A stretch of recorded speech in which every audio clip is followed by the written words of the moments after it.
এই কাকা এই কাকা উঠেন, কথা আছে শুনেন। কি হয়েছে? আপনারা যে সেদিন একটা দুধ চা খাওয়ায়া সুন্দর করে বুঝাই কইলাম, আপনি কি আমার বিষয়টা বুঝতেন না?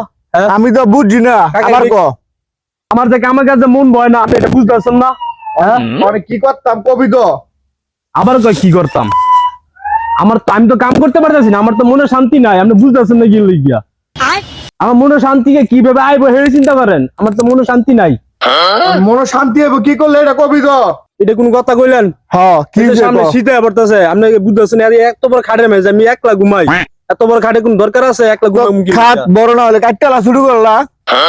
আইটা শুরু করে লাইতাম, মানে এই যে আমরা সেদিন এত সুন্দর করে বুঝাই কইলাম, আপনি বিষয়টা বুঝতেন না? আবার বুঝায় গো, কি কইছিলি মনে নাই আমার, কানে কমুনি। বাইগান কাকা, কাকা আমার একটা বিয়া করাই দেন, কোন রকম যেমন তেমন হোক সমস্যা নাই, লুল হোক কানা হোক বেঙ্গুর হোক, কোনো সমস্যা নাই, একটা বিয়া করাই দেন কাকা। সর কাকা কোন রকম শীতটা কাটাই কাকা, কোন রকম শীতটা কাটাই দিম।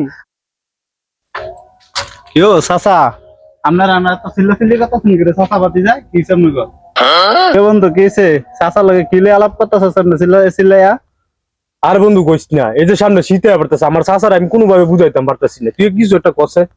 अच्छा ঠিকই তো কইছে চাচা, এই যে সামনে শীতে তারপরে হ্যার বয়স হইছে বিয়া, अच्छा আর কবে বিয়া করাবেন? আরে আমি হ্যাঁ তুমি এই যে হার বিয়ার কথা বলছো, আমার নিজেরই তো বউ নাই। বাইগান